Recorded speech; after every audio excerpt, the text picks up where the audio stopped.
이 방송은 정부의 방역 지침을 준수하여 녹음되었습니다.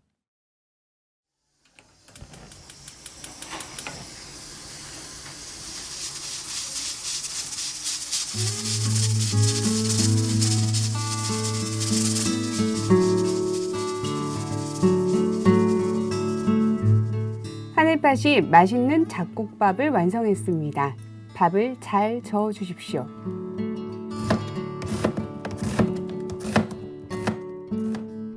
세상에서 가장 포근하고 따뜻한 소리하면 어떤 소리가 떠오르시나요? 제겐 밥 짓는 소리입니다. 학교나 직장에서 지치고 배고픈 상태에서 돌아와 현관문을 열었을 때 따뜻한 온기와 함께 갓 지은 밥 냄새가 올라오면 그 순간만큼은 아무 생각이 나지 않을 만큼 행복합니다. 이렇게 가족들이 돌아오는 시간에 맞춰 누군가 밥을 지어 주었을 때 나를 정말 아끼고 사랑하는구나 하는 느낌이 듭니다. 그리고 그날 있었던 일들을 물어보지 않아도 술술 풀어놓죠. 좋았던 일, 좋지 않았던 일 가감없이 솔직하게 말하게 되는데 정성 들여 지은 밥은 에너지를 보충해 주기도 하지만 이런 치유의 효과까지 있는 것 같습니다. 오은영 박사님도 밥에 빗대어 엄마가 아이에게 주어야 하는 따뜻한 위로와 사랑을 정서적인 밥이라고 표현했는데요. 아이의 감정을 읽어줌으로써 아이의 자존감도 높여준다고 합니다. 어머니의 정성이 듬뿍 들어간 맛있는 밥, 또 자존감을 높이는 정서적인 밥도 맛있는 밥이지만 정말 최고 중의 최고의 밥은 하나님께서 자신의 목숨보다 더 귀하게 여기는 자녀들을 위해서 준비해 주신 영의 양식, 바로 진리의 말씀인데요. 오늘 하늘밭에 와주신 하늘밭 식구들을 위해서 한 끼로 저희는 12첩 수라상을 준비했습니다. 자, 최고의 한 끼 맛있게 드실 준비 되셨죠? 그럼 시작하겠습니다.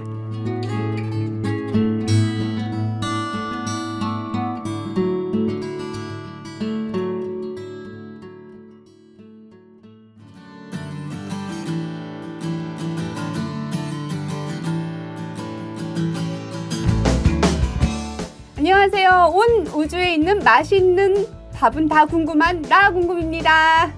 네, 안녕하세요. 여러분의 돌아온 친구 라쿤입니다. 네, 라쿤 반갑습니다. 네, 반갑습니다. 네, 오늘은 돌아온 상담 코너 오해가 이해가 되는 성경 지식 오이지 코너입니다. 오이지 코너가 오랜만에 돌아왔네요. 그러니까요. 벌써 우리 지난해 했었나요? 네, 지난해 12월에 했었죠. 12월에. 네. 시간이 정말 한참 지났네요. 네. 이 프로그램을 들으면 성경과 신에 대해서 오해가 깊었던 분들도 왠지 이렇게 빨려들면서 이해가 되는 그런 아주 신비한 효과가 있어요. 신비한 효과 말씀하시니까 네. 게스트 한 분이 생각이 나는데 그렇죠. 바로 오늘 오이지 게스트 소개 좀 해주시겠어요? 네, 이분으로 말씀드릴 것 같으면 말씀 타짜입니다. 타짜. 네. 네, 말씀 승부사라서 이 말씀에 올인한 분이라고 볼 수 있는데요. 말씀 타짜라면 이 사단 마귀가 밑장 빼면 큰일 난다. 네, 밑장 빼면 절대 안 되죠. 손모가지 날아가죠. 네, 진정한 말씀꾼 우리 미남 게스트를 소개하겠습니다. 신천지 예수교회 총회 해외 선교 부장님이신 혜선님을 소개합니다. 안녕하세요. 네, 안녕하세요. 안녕하세요. 반갑습니다. 신천지 총회 해외 선교부장 혜선입니다. 오랜만입니다. 네, 반갑습니다. 반갑습니다. 담백하시네요. 네, 정말 담백합니다. 네. 아니, 몇 개월 사이에 또 살이 빠지신 것 같아요. 아, 그래요? 네. 저는 모르겠습니다. 그냥 살던 대로 살아가는 느낌이라서. 이게 살 빼고 유지하는 것도 힘든데 어떠세요? 그게 제일 힘들죠, 사실. 예, 유지가 훨씬 힘들기 때문에. 비결이 뭐죠? 뼈를 깎는 노력, 아우, 뼈를 포기하지 깎는- 않는 정신. 그쵸. 네, 그걸 넘사벽이다. 못해서 지금 라커님과 저는 점점 옷 사이즈가 커지고 있죠? 아니 혜선님과 비교되니까 제가 커 보이는 거예요. 그런 저는, 거예요? 네, 아, 이것도 평균적입니다. 상대적인 거지? 그렇습니다. 맞아요. 라크님은 평균, 저도 여성 평균. 평균. 좋습니다. 우리 혜선님은 요즘 어떻게 지내셨어요? 아, 잘 지내고 있고요. 네. 요새 해외에서 신천지가 하도 난리가 나서 일하느라고 굉장히 막 정신이 없이 바쁜 그런 상황입니다. 어찌 보면 지금이 또 가장 바쁜 시기 중에 하나이지 않을까 싶어요. 그렇죠. 너무너무 바쁘고 요새 네. 뭐 전 세계적으로 지금 뭐랄까 이 대박집의 조짐이 보이는 그런 상황. 막 몰려들기 위한 준비들을 하고 있는 입장이라 네. 정신이 하나도 없습니다. 이제. 그쵸. 네. 이 세미나 듣는 분들 꽤 많으셨을 것 같은데 반응은 어땠어요? 예, 중등 세미나 같은 경우는 네. 이제 꾸준히 들으시는 분들은 이제 계속해서 그 깨달음의 깊이를 더해가고 있어요. 네. 아무래도 이제 뭐 계시록과 초등 이런 거에서 중등으로 넘어가면서 이제 내용이 좀 더 깊어지다 보니까 좀 새로운 사람들이 처음 들어와서 듣는다라기보다는 이제 기존에 계속 들어오셨던 분들이 네. 믿음과 깨달음을 점점 더해져가는 네, 그래서 신앙이 좀 다져지는 그런 흐름으로 좀 나타나는 것 같습니다. 지금 계시록이 진행됐고 초등도 진행됐고 중등까지 하면은 다 끝나는 건가요? 그렇죠. 이제 네. 계시록 초등 중등까지 하면은 뭐 저희 신천지 말씀에 거의 핵심적인 내용들은 다 듣는다라고 볼 수가 있고 그러나 네. 아무래도 저희가 실제 시온 기독교 선교 센터에서 들을 수 있는 그 강의의 맛이 있거든요. 그게 네. 굉장히 그 깊이 있는 어떤 우러나오는 맛이라고 한다면 이제 인터넷 강의 같은 경우는 좀 요약해서 네. 이렇게 좀 핵심 위주로 진행을 하는 내용인데 이제 들으시는 분들 중에 이제 이 맛을 느끼시고 아 정말 본 강의도 듣고 싶다 하셔서 이제 본 강의를 신청하시는 분들이 굉장히 많아요. 네. 그래서 본 강의로도 이제 많은 분들이 몰려오면서 특별히 이제 뭐 목회자분들이 네. 정말 더 많이 몰려오면서 이제 음. 깨달음과 믿음을 더해 나가고 있고 신천지 말씀을 인정하고 있는 그런 분위기라고 할 수 있습니다. 우리 예전에 방송했을 때도 그 해외 목사님들하고 MOU 현황에 대해서 알아봤는데 요즘도 혹시 계속 진행이 되고 있는 건가요? 그럼요. 계속해서 진행이 되고 있고 네. 그때 아마 저희가 뭐 1,000명, 한 600에서 1,000명 정도였을 때 제가 방송했던 기억이 나는데 네. 지금은 이제 3,000명이 넘어가고 있어서 아, 세 배로 3,300명 늘었네요. 이상 네. 계속해서 근데 꾸준히 MOU 체결이 좀 진행이 되고 있어요. 그러면서 이제 그 MOU 체결하신 분들 중에 신규 체결도 되지만 기존에 체결하셨던 분들 저희와 관계를 계속 이어나가잖아요. 말씀 네. 교류도 계속 하면서 그러다 보니까 그분들이 이제 저희 신천지 말씀을 정식으로 배우고 싶다 하셔서 MOU 체결 이후에 저희 시온 기독교 선교센터에 공부하는 숫자도 계속 더해가고 있어요. 네, 그래서 이제 센터 등록도 하시고 네. 말씀도 들으시고 또 그분들이 이제 뭐 우리나라에 있는 목사님들에게라든지 우리나라에 있는 신앙인들에게라든지 막 편지도 좀 보내시고 영상 메시지도 좀 보내시고 하시면서 이제 굉장히 믿음을 좀 더해가고 있는 그런 분위기다라고 네. 할 수가 있고 또 이제 우리나라 같은 경우는 어떤 교단 중심의 신학이 좀 중심이 돼 있잖아요. 신앙생활이. 그래서 뭐 예를 들면 내가 이 말씀을 인정하고 싶어도 전체적인 어떤 교계 분위기나 신천지가 뭐 가면 이단이다 큰일 난다라는 분위기 때문에 내가 믿고 싶어도 신천지랑 교류를 하고 싶어도 교단에서 쫓겨나고 위험이 있어서 좀 가기가 많이 어려우실 수도 있다라는 생각도 해요. 예수님 때도 보면은 그 니고데모였죠. 네. 몰래 오잖아요. 몰래. 네. 그런 것처럼 우리나라 특히 분위기 심하거든요. 근데 해외에도 그런 국가들도 있지만 그렇지 않은 국가들도 많이 있어요. 목사님께서 자기 돈으로 자기 재산으로 교회 설립하고 네. 특별히 교회단 소속이 아닌 독립교단으로서 그냥 뭐 예수에 대한 믿음과 말씀을 증거하시는 그러면서 교회를 크게 부흥시킨 그런 목사님들 많이 계시거든요. 그런 분들 중에서 이제 저희와 MOU 체결하신 분들 같은 경우는 이제 자기도 뭔가 말씀도 배우고 신학교 공부도 했지만 알려줄 수 있는 곳이 없었는데 이제 신천지 말씀을 통해 너무 명확한 걸 배우고 깨닫잖아요. 네. 그러니까 본인도 이제 자기 성도들에게도 전하고 싶다. 우리에게 좀 강사님들 좀 보내달라 요청도 하시고 본인이 배워서 주일마다 또 알려주기도 하시고 하면서 그런 분들은 이제 어떤 남들의 비방이나 눈치나 이런 거 상관없이 그냥 맞으면 간다 약간 이런 느낌으로 오시는 분들도 꽤 돼요 지금. 목사님 먼저 배우시고 또 성도님들도 교회에 속한 성도님들도 배우시고 이런 순차적으로 하시다 보니 이 센터에서 수강하시는 분들도 많아지실 것 같은데요. 혹시 또 다른 계획 있으세요? 뭐 하반기나 이럴 때? 이제 앞으로 그 분들이 저희 말씀을 배우고 나서 어떤 일들이 벌어지게 될지는 저도 감이 안 올 정도예요. 네. 감이 오지 않을 정도. 왜냐하면 MOU 체결하신 분들이 지금 한 3,300명 정도 되지만 그분들의 그 소속 교인들의 숫자를 한번 보니까 한 30만 명이 넘어가요. MOU 체결하신 분들의 교인들의 네. 숫자를 총 보면. 근데 MOU 체결이 지금 이게 끝이 아니라 계속 더해져 나가고 있단 말이죠. 네. 그럼 30만이 아니라 나중에는 100만, 1000만 이상이 될 수도 있단 말이에요. 네. 우리와 교류하고 있는 교단의 모든 교인들 숫자가. 네. 근데 그분들 중에서 이제 많은 분들이 또 말씀 공부도 하고 인정하고 있는 입장이기 때문에 이게 이제 우리 국내에 있는 성도만 해도 뭐 20만, 30만이 되는데 해외에서 벌써 우리와 교류하고 있는 숫자가 30만을 넘어가고 있는 상황이고 이게 이제 앞으로 가속도가 붙기 시작하면 어떻게 될지 모른다는 거죠. 그렇죠. 그런데다가 금년에 또 뭐가 준비되어 있냐면 우리 탄영진 총회 신학부장님께서 그렇죠. 야심차게 준비 중이신 네. 10만 수료식이 있지 않습니까? 10만 수료식. 10만 그때 수료식이 아주 또 한 번 단호하게 말씀하셨습니다. 시즌 2가 준비되고 있단 말이죠. 네. 네. 지난번 10만 수료식을 통해서 우리 지금 이제 그 해외에 있는 많은 목사님들이 우리 신천지에 대해서 굉장히 크게 처음에 임팩트를 받으시고 우리랑 한번 교류해보고 싶다라고 하셨던 게 이 10만 수료식이었어요. 너무나 놀랍고 대단하다는 거예요. 네. 근데 지금 이 코로나 팬데믹 상황에서 10만 수료를 다시 한번 한다 그러면 이거는 전 세계 종교 역사적으로 대단한 일이거든요. 그래서 이 일이 또 이제 앞으로 우리와 MOU 체결을 어떻게 가속화시켜 나가고 그 MOU 체결된 교인들의 숫자가 얼마나 많아지면서 우리가 전 세계적으로 어떤 대단한 영향력을 끼치게 될지는 지금 감이 오지 않는 정도의 상황이에요. 네. 그래서 지금 뭐랄까 이게 대박 조짐이 눈앞에 있는데 어떻게 지금 뭐 가게를 준비해야 되나 네. 그런 지금 너무 분주하고 정신없는 그런 상황이다라고 볼 수 있습니다. 사실 그 일반적인 신앙인들이 네. 많이 생각을 하시는 게 신천지가 MOU를 많이 맺었다. 그리고 신천지가 10만 수료식을 했다. 이거 일회성으로 보거든요. 그래서 그냥 순간적으로 보여주기 식이고 그 이후에 10만 수료식에 참여했던 사람들은 다 지금 안 다닐 것이다.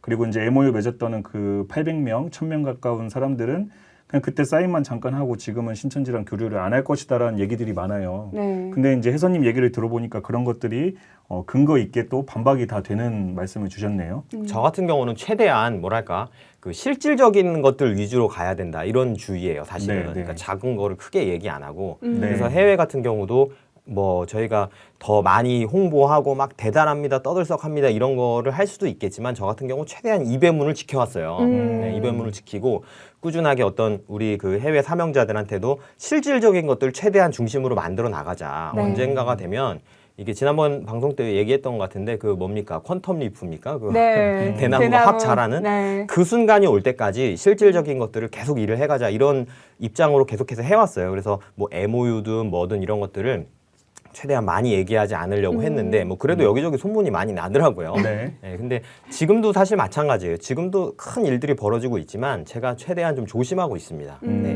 눈으로 보여주기 위해서. 네, 그래서 지금 뭐 저희 비방하시는 분들도 또 열심히 하시더라고요. 열심히 하시고 뭐 인터넷 유튜브에 올라오는 그 목사님들 그 인터뷰 뭐 뒷조사 해가지고 그분들의 교단에도 연락하고 어떻게 저떻게 해가지고 그거를 막으려고 하시는데 네. 뭐 그런 활동 하시는 분들이 뭐 사용할 수 없는 그런 이분들이 막 전 세계 언어를 다 쓰는 건 아니잖아요. 그렇죠. 그분들이 전혀 사용할 수 없는 언어권에 있는 그 목사님들도 많이 계시거든요. 네. 그분들한테는 어떻게 하시겠어요, 이분들이. 네, 손을 쓸 수가 없잖아요. 그렇죠. 그래서 이제 꾸준히 지켜보시면 네. 이제 더 이상 이제 방법이 없다라고 두 손 두 발 들 날이 곧 오지 않을까 싶고 그래서 네. 고생하시는 우리 성도님들 같은 경우는 조금만 좀 참아달라 조금만 인내해서 지금 이제 막바지까지 왔으니까 조금만 더 함께 노력하자 이런 말씀을 꼭 드리고 싶어요. 네. 이제 이 10만 수료식은 일단 저희 방송에서 취재해서 보내드리도록 하겠습니다. 네. 저희 오해가 이해가 되는 성경 지식편은 이번에 굉장히 특별하게 구성을 했거든요. 하늘밭 가족들의 사연을 직접 받아서 준비를 했습니다. 네. 아마 이 내용들에 대해서 공감하는 부분들이 많으실 텐데요. 우리 하늘밭 가족들 중에서 신앙을 하시는 분들이 계실 거예요. 뭐 신천지 교회에서 신앙을 하시든 아니면 그냥 일반 교회에서 신앙을 하시든 하시는 분들이 계실 텐데 분명히 말씀을 배워보라고 권유를 하시거나 아니면 교회에 같이 가자라고 권유해 본 그런 경험들이 있으실 거예요. 우리 라쿠님 맛집 좋아하잖아요. 너무 좋아하죠. 맛집 가시면 누가 가장 먼저 떠오르시나요? 가족 그리고 그쵸. 짝꿍. 네, 짝꿍. 이런 친구들이 떠오르죠. 그렇죠. 내가 아끼는 사람하고 가서 맛있는 거 먹고 싶잖아요. 그것처럼 이 말씀 영의 양식도 너무 좋으니까 이렇게 권유를 하게 되는 부분들이거든요. 근데 실제로 이 말씀을 권유하면서 내가 어떤 부분에서 신천지 말씀을 권유할 때는 어떤 부분에서 오해가 풀렸는지 그리고 그 말씀을 통해서 내가 변화된 점 등을 이야기를 하잖아요. 혹시 신천지 말씀을 배워보라는 것도 라쿠님 해보셨죠? 당연히 해봤죠. 네, 그때 반응들이 어떻던가요? 사실 뭐 무관심이죠.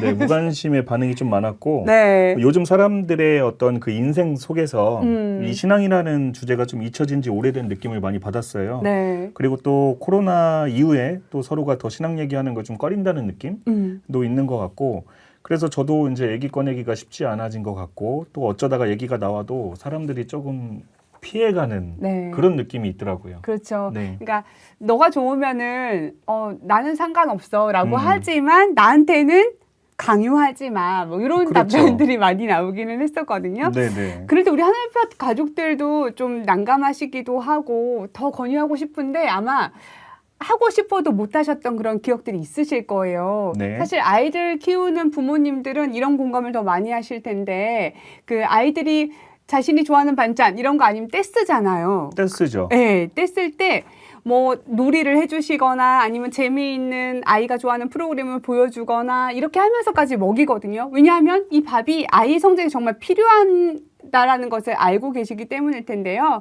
이 말씀의 가치, 신앙의 가치를 깨달은 분들 역시 주변에 사랑하는 분들에게는 꼭 알려주고 싶은 마음이 간절합니다. 어떻게 하면 이 말씀의 가치를 지혜롭게 알려줄 수 있는지 오늘 혜선님과 그 답을 찾아가 보도록 하겠습니다. 네, 너무 기대가 되는데요. 네, 자 그러면 사연 하나씩 살펴보도록 하겠습니다. 제목, 신앙을 왜 해야 되냐? 먹고 살기 바쁜데 라는 제목입니다.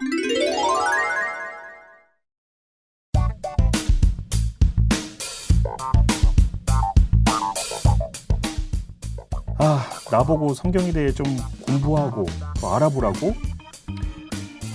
나 하고는 싶은데 나 사실 사업을 시작했어. 이번에 은행 대출 다 끌어와서 말 그대로 영끌해서 또 사업을 벌린 거고 너도 알잖아. 나랑 지금 와이프랑 첫 애기 나고 또 바쁜 거. 와이프는 애 낳고 직장 다니면서 승진도 해야 되고 야, 너도 이번에 승진할 때 안 됐어? 승진 준비해야지. 야, 그리고 너 노후 대비는 해놨냐? 우리같이 30 중반에 신앙은 무슨 신앙이야. 먹고 살기 바쁜데. 그런 건 20대 때 약간 그 시간 있을 때는 하는 거지. 너 그런 말 하는 거 보니 너도 참 낭만적인 크리스천 아니냐? 돈 하는 친구들만 보다가 너처럼 또 신앙하고 말씀 알아야 된다 하는 친구가 참 신선하기는 한데 야, 너 주식은 좀 하냐? 부동산은 좀 알고? 야, 먹고 살 걱정도 좀 하자.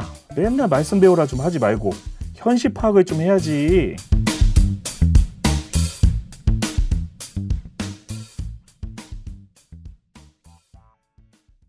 네, 공감되는 얘기입니다. 네. 네, 젊을 때 노후를 준비하지 않으면 노년에 고생해요. 고생한다고 하죠. 네, 사실 뭐 돈이 없으면 이 경제력으로 사회에서도 평가를 받는 그런 지금 사회적인 환경이잖아요. 그렇죠. 그래서 아이들이 어느 아파트에 사는지에 따라서 저 친구들하고 놀지 마 어머님들이 그렇게 하기도 한다고 해요. 그래서 아이들이 상처를 받는다고도 하는데요. 네. 부모님 입장에서 자녀들을 생각한다면 이 분의 내용도 너무 공감이 되는 내용이긴 하거든요. 나는 맞아요. 좀 힘들어도 아이는 잘 살게 해줘야죠. 음. 네, 혜선님 어떻습니까? 네, 와, 우리 하늘파시기 때문에 어떤 이런 소프트한 주제를 가지고 또 이야기할 수 있는 것 같기도 하고, 네. 그리고 이분들의 눈높이에 맞춰서 또 얘기를 해줄 수 있지 않나 이런 생각도 드는데, 네. 이미 뭐 우리가 사실 천국과 영생에 대해서 나는 믿고 또 하나님을 믿는다, 또 예수를 믿는다, 그리고 이제 성경을 절대적으로 믿는 신앙이 있는 사람이면 굳이 이런 이야기를 나눌 필요는 없을 거예요. 그리고 요즘 같은 시대에는 어찌 보면 나가서 말씀을 전한다라고 할 때도 어떤 신앙이 이렇게 갖춰진 사람보다는 전혀 신앙에 대한 생각이 없는 사람들에게 그들에게 설득도 하고 또 알려주기도 하면서 신앙에 대해서 소개하는 그런 과정들이 훨씬 더 많지 않나라는 생각이 들어요. 네. 그러려면 눈높이에 맞춰서 얘기해 주는 게 참 중요하지 않나. 무조건 뭐 너 천국 가야 돼, 뭐 영생해야 되지 않느냐 하면 안 하다. 안 맞아요, 이게. 맞아요. 너 네. 무조건 네. 믿어라. 그러니까 이분들의 대부분의 생각은 이런 생각들, 아까 얘기했던 사연자의 이런 생각들. 야, 승진은 어떻게 할 거고, 노후 준비 어떻게 할 거냐, 그렇죠. 뭐 아파트도 어떻게 준비했냐, 야, 주식이 어떻게 되는지 이런 얘기를 하고 있는데 천국과 영생 얘기하면 너무 다른 세상이거든요. 네. 그래서 최대한 그들의 좀 눈높이에 맞춰서 이야기를 해야 되지 않나 싶고, 특히 요즘 같은 시대에는 젊은 사람들 같은 경우가 굉장히 먹고 사는 문제라든지 네. 또 자신의 미래에 대한 부분들, 또 굉장히 뭐 집값도 굉장히 막 폭등하고 요새, 네. 그리고 막 직장 구하기도 굉장히 어려워지고, 이런 부분이 있다 보니까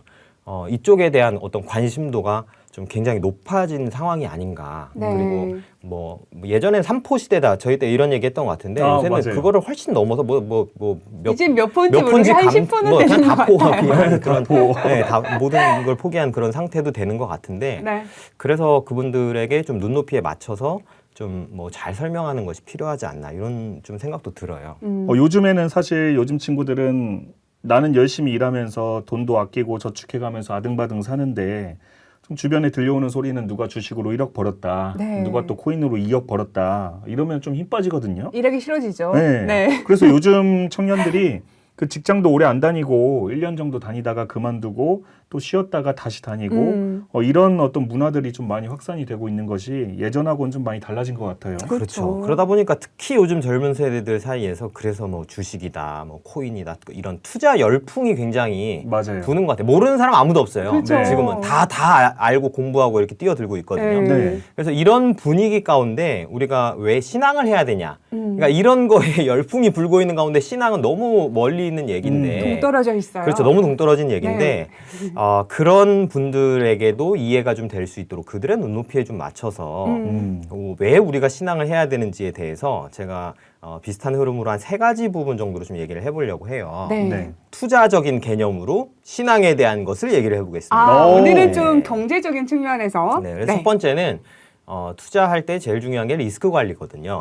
그렇죠. 그 리스크 관리에 대한 얘기를 한번 해볼 거고 네. 네. 두 번째는 이제 투자 수익을 내는 부분, 수익이 냈은 과실을 네. 얻는 거에 대한 부분을 얘기를 할 거고, 손익을 따지는 거죠. 네, 그다음 세 번째는 마지막으로는 이제 노후 준비 이게 또 굉장히 중요하거든요. 노후 대비. 네, 요 3가지 개념으로 신앙에 대해서 좀 얘기를 해보도록 하겠습니다. 오. 과연 이 설명이 가능할까요? 갑자기 신앙을 또, 경제적으로 한다? 귀가 좀 솔깃해진대요. 그러니까요. 네. 저는 굉장히 따지도록 하겠습니다, 오늘. 네, 다들 좀 볼륨을 높여보고 네. 한번 들어보도록 하겠습니다. 네. 네, 요새 각종 어떤 자산 투자 열풍 이런 것이 부는 시대에 뉴스의 한편으로는 굉장히 많이 나오는 얘기들이 있어요. 주식이나 코인에 빚까지 내서 많은 재산을 투자하고 전 재산 올인을 했다가 재산을 탕진하고 빚까지 냈는데 그것까지 어려움을 겪는다든지 네. 아니면 뭐 결혼 자금까지도 올인을 했다가 거기 이제 탕진하고 굉장히 어려움을 겪는 네. 그런 사람들 굉장히 많습니다. 네. 맞아요. 그리고 어떤 분은 몰래 그 숨겨놓은 재산을 가지고 투자를 했는데 그걸 실패를 해가지고 내가 이혼당할 것 같다. 이런 고민에 있는 분들도 굉장히 많거든요. 네. 자, 왜 이런 어려움을 당할까요, 이분들이? 모든 투자에는 위험이라는 것이 존재하기 때문이에요. 주식이든 아니면 코인이든 부동산이든 무엇이든 투자를 하는 이유는 그 사람들이 투자를 할 때 가지는 마음은 시간이 지나면 미래에는 이것이 가치가 올라갈 것이다. 라는 어떤 믿음과 확신과 기대감이 있기 때문에 투자를 하게 되는 거죠. 네. 그러나 그 미래에는 그것이 어떻게 될지는 아무도 알 수가 없어요. 네. 그렇기 때문에 이것에서 발생되는 것이 뭐냐면 위험이라는 것이 존재를 하게 됩니다. 리스크다 이렇게도 얘기를 하죠, 우리는. 사실 뭐 은행 가서 상담을 받아도 수익률이 높은 건 그만큼 리스크가 크고 그렇죠. 수익률이 낮은 건 또 안정적이고 다 그런 거거든요. 근데 사람들이 원하는 건 이제 리스크가 적으면서 이제 수익률이 높은 거죠. 그렇죠. 그래서 이제 사람들이 그걸 이제 욕심이다 이렇게 얘기를 하는데 그렇죠. 네, 그래서 투자를 할 때는 그 너무 지나친 욕심을 가지고 할 것이 아니라 네. 관리를 해야 되거든요. 관리를 내가 할 수 있는 선과 또 위험한 것이 어느 정도까지 있고 이런 리스크들을 정확하게 알고 분석해서 관리를 해야 네. 큰 위험에 빠지지 않을 수가 있는데 경제학 얘기를 좀 해볼 건데요. 경제학에서는요, 이 위험이라는 것을 2가지로 분류를 합니다. 뭐냐면 체계적 위험이라는 게 있고 네. 비체계적 위험이라는 게 있어요. 굉장히 생소하죠. 경제학 얘기를 제가 하고 있어요. 네. 체계적 위험이라는 건 뭐냐면 어떤 정부의 인플레이션 또는 경기 침체 등 시장 전체적으로 모든 사람들이 모든 경제 활동 인구들이 같이 겪는 일반적인 경제 활성에 발생하는 그런 위협을 이야기를 해요. 뭐 네. 코로나 피할 수 없는 팬데믹도 거죠. 그렇죠. 이런 그런 거예요. 거네요. 모두가 네. 함께 겪는 위험을 체계적 위험이다 이렇게 표현을 하고 그러다 보니까 이거는 뭐 여러 종목이나 여러 분야의 분산 투자를 아무리 한다 그래도 이 위험은 낮출 수가 없어요. 그냥 그렇죠. 어쩔 수 당할 수밖에 없는 그러니까요. 거예요. 이것이 이제 체계적 위험이다 이렇게 얘기를 하고 네. 그러나 비체계적인 위험이라는 건 뭐냐면 특정한 어떤 기업 또는 특정한 산업에 발생하는 위험인데 어떤 상황이 변동함으로 나타나는 그런 위협이에요. 예를 들면 여름철에 이제 기온이 높아져서 물건을 팔아서 돈을 버는 기업이 있어요. 대표적으로 뭐냐면 에어컨 만드는 회사라고 볼 수가 있겠죠. 네. 그렇죠. 그런 기업들은 여름철 날씨가 엄청 더워지면은요 대호황입니다. 그렇죠. 네. 좋아하시죠? 네. 그래서 에어컨 뭐 그런 관련 산업이 다 올라와요. 네. 네. 그 에어컨 설치하는 설치 기사님들도 엄청 바쁘고 돈을 엄청 벌어요. 그렇죠. 맞아. 저도 네. 그 얘기 들었어요. 그리고 에어컨을 설치를 하려고 해도 예약을 걸어놔도 2-3달 동안 안 맞아요. 잡혀요. 미리미리 안 해놓으면. 맞아요. 에어컨 청소하는 분들도 굉장히 수익 맞아요. 올린다고 관련 산업이 하시더라고요. 이렇게 확 뜨게 되죠. 맞아요. 네. 그래서 이제 금년에 날씨가 너무 더워서 에어컨 산업이 대호황이 되니까 많은 사람들이 그쪽에 뛰어들고 또 그쪽 기업이 막 인프라도 엄청 투자하고 기계도 엄청 만들어 놨는데 그 다음 해가 되니까 갑자기 여름철이 엄청 추워진 거예요. 아우, 덥지 어떡해. 않아진 거죠. 네. 그러니까 사람들이 에어컨이 필요가 없어진 거예요. 그냥 창문만 열고 있어도 굉장히 서늘하고 선선해요. 가을철 날씨 같이. 네. 그러면 그 기업들 다 어떻게 될까요? 엄청난 돈으로 투자를 네. 막 기계 만들고 설비 막 늘려놓고 투자 다 했는데 재고가 쌓이는 그렇죠. 거죠. 재고 이제. 쌓이고 네. 망하는 거죠. 그렇죠. 투자금 막 대출 내서 했는데 빚 갚기도 굉장히 어려워지고 음. 관련 모든 산업이 침체를 겪게 되거든요. 네, 그런 것이 이제 위험이다라고 볼 수 있는데 그렇게 해서 여름철 날씨가 추워지면 위험을 겪는 기업도 있지만 오히려 반대로 호황을 겪는 기업도 나타날 수가 있어요. 그러니까 여름철이 서늘해지니까 뭐 얇은 외투들, 바람막이 같은 이런 외투들 있잖아요. 그렇죠. 그럼 그거를 필요하죠. 제조하는 공장이나 그 관련된 산업들이 네. 대호황을 맞이하는 거예요. 그렇죠. 네, 또 사람들이 외출하기를 즐겨 하다 보니까 어떤 그 외출과 관련된 여행 산업이라든지 이런 쪽이 대호황을 맞이하게 되는 거죠. 그러니까 한쪽이 굉장히 어려워지지만 다른 한쪽에는 오히려 굉장히 큰 기회가 될 수 있는 이런 것들. 이게 네. 뭐냐면 이제 비체계적인 위협이다 이렇게 얘기를 하거든요. 네. 그러니까 어떤 사람이 투자를 할 때 에어컨 쪽에만 자기 전 재산을 다 투자를 해놓으면 망할 수도 있지만 네. 한쪽은 에어컨 산업에 투자를 하고 일부는 또 이런 외투 바람막이 산업에 투자를 하고 네. 그러면 여기서 마이너스가 되고 또 여기서 플러스가 될 수가 있는 거죠. 그래서 상세를 좀 그렇죠. 그래서 알 수 이제 있네요. 뭐 주식 투자 같은 거 할 때도 뭐 네. 계란을 한 그릇에 담지 마라 뭐 이런 얘기가 있는 것처럼 그래서 분산 투자에서 위협을 낮춘다 이런 게 이제 경제학에서 있는 얘기인데 네. 자 그런데 제가 지금부터 얘기하고자 하는 위협은요 체계적 위험, 비체계적 위험을 넘어선 굉장히 큰 엄청난 위협을 한 가지 얘기하려고 해요. 아, 오. 어떤 위험이에요? 모두가 네. 겪는 위험입니다. 아. 우리 모든 인류가 반드시 겪는 가장 큰 위험이 있어요. 누구도 피할 수 없는 위험. 피할 수 없다. 그게 뭐냐면 바로 사망의 위험입니다. 아. 다시 말해서 내가 네. 아무리 돈을 많이 벌어도 내가 아무리 재산을 많이 불린다 하더라도 내가 언젠가 죽게 된다면 죽은 후에는 어떤 일이 벌어질까요? 사실 뭐 아무런 의미가 없죠. 죽으면 모든 게 게임 끝이니까요. 그러니까요. 그렇죠. 내 손에 남는 거는 하나도 없게 된다는 없죠. 거죠. 네. 우리 신앙을 하는 사람들, 믿는 사람들 같은 경우는 이제 천국과 지옥으로 죽은 후에는 천국과 지옥으로 나뉘어진다 이렇게 생각을 하고 천국에 대한 믿음과 이제 소망을 가지고 있죠. 그런데 믿지 않는 사람들, 신앙생활을 하지 않는 사람들은 어떻게 생각을 할까요? 죽은 후에 어떻게 된다라는 거에 대해서 어떤 생각을 가지고 있을까요? 이분들은? 저는 뭐 죽은 후에는 아무것도 없는 거죠. 살아있을 때가 전부다. 이런 생각을 할 것 같긴 하거든요. 그렇죠. 그러면 죽은 후에 진짜로 아무것도 없을까요? 아니면 천국과 지옥으로 나뉘어질까요? 라고 물어본다면 네. 뭐라고 답을 할 수 있을까요? 사실은 알 수 없다가 답이에요. 네, 알 수 없다는 없어요, 거는. 진짜. 알 수 없다는 게 답입니다. 네. 네, 그래서 미래에 대한 거, 투자를 할 때도 우리가 마찬가지로 투자를 했을 때 미래, 이 주식이 오를까요? 내릴까요? 이 뭐 집값이 오를까요? 내릴까요? 알 수 없다가 정답이거든요. 네. 그런 것처럼 우리가 죽은 후에는 어떻게 될까요? 혹은 내가 언제 죽을까요? 에 그것도 대해서 모르죠. 알 수 있을까요? 알 수 없어요. 그렇기 때문에 이것도 마찬가지로 뭐라고 할 수 있느냐? 리스크라고 할 수 있는 거예요. 근데 이건 뭐냐면 개념에서? 내 능력으로 도저히 어떤 것을 통해서도 피할 수가 없어요. 아무리 뭐 돈을 뭐 쌓아놓는다고 해도 피할 수 없는 위협이에요. 그러면 이후에 분명히 이게 내가 재산을 아무리 많이 벌어도 죽음이라는 것이 나에게 닥치면 나는 모든 재산을 내려놓고 소멸하고 그 뒤에 일은 알 수가 없는 상태가 나에게 오게 되는데 그 이후에 그 죽음이라는 리스크를 나는 어떻게 관리하고 있는가? 그 이후에 있어질 일에 대해서 나는 어떻게 대비하고 있는가? 이것에 대해서 좀 얘기를 하고 싶다는 거죠, 사실은. 네.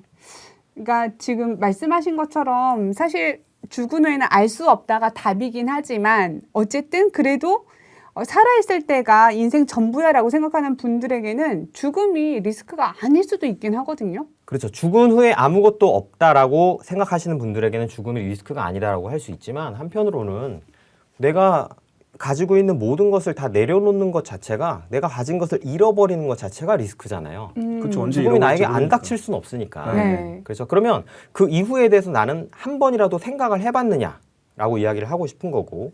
그래서 죽음 이후의 일들에 대해서 우리가 그러면 어디에 가서 정보를 얻을 수 있고 어디에 가서 준비를 할 수 있고 네. 어디에 가서 대비를 할 수 있느냐를 한번 생각해 봤으면 좋겠다는 거예요.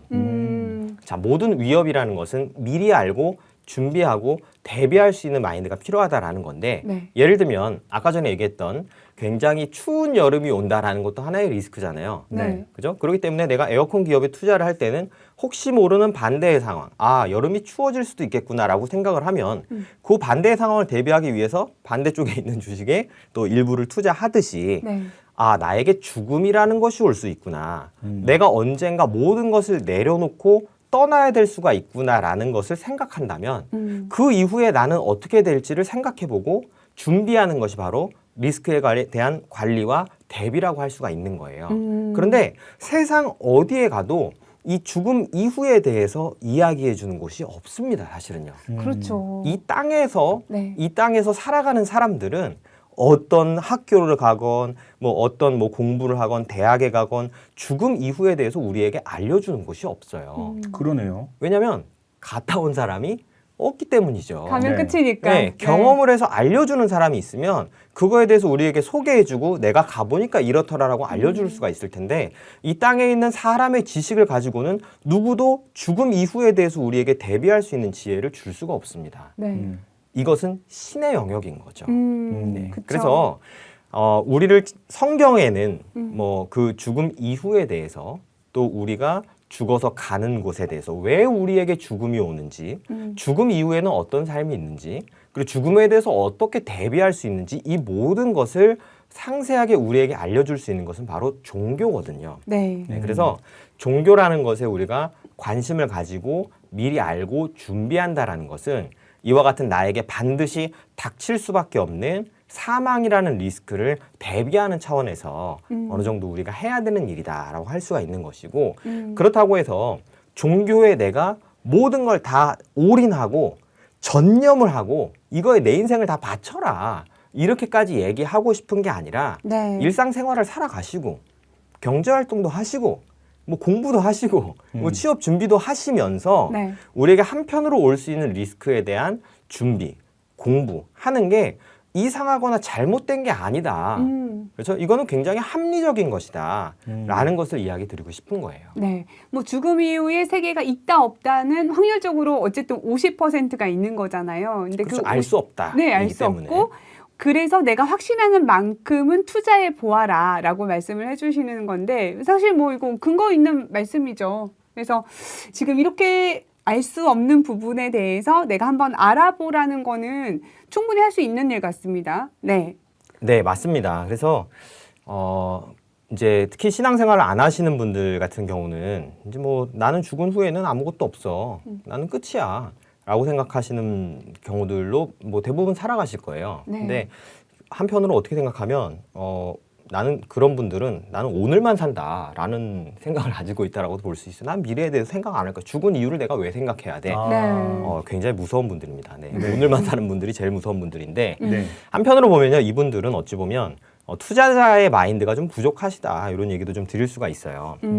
투자하시는 분들, 그들의 입장에서 좀 얘기를 드려보는 겁니다. 투자하시는 분들은 내일을 위해서 현재 투자나 저축을 통해서 내일을 준비하는 분들이다 이렇게 볼 수가 있죠. 네. 근데 뭐 지금 당장 나는 오늘만 살아.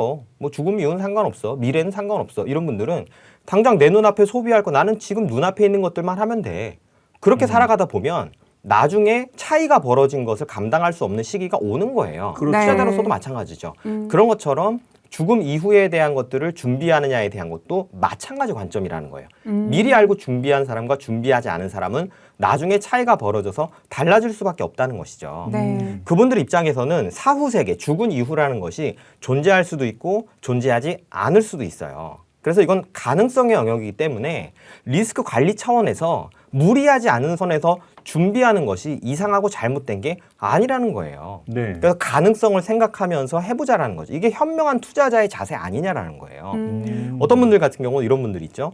어차피 집값은 떨어질 거야. 집값은 무조건 떨어져. 오를 리가 없어. 집값은 확실히 떨어져. 이렇게 절대적으로 확신을 하는 분들도 있어요. 맞아요. 그분도 좀 편중된 분들이라고 볼 수 있고 그렇다고 해서 무조건 그럼 떨어진다는 분들이 잘못된 거냐? 그게 아니라 또 어떤 분들은 아니야. 무조건 집값은 100% 올라. 내일도 오르고 모레도 오르고 무조건 올라. 오늘이 하면서 제일 뭐 싸. 빚이고 뭐 영끌이고 뭐 해서 무조건 뭐 다 끌어모아서 사야 돼. 네. 그러니까 편중된 게 위험하다는 거예요. 이분들도 위험해요, 사실은. 네, 그쵸. 왜냐하면 경제 위기라는 게 언젠가 닥칠 수도 있는 거 아닙니까?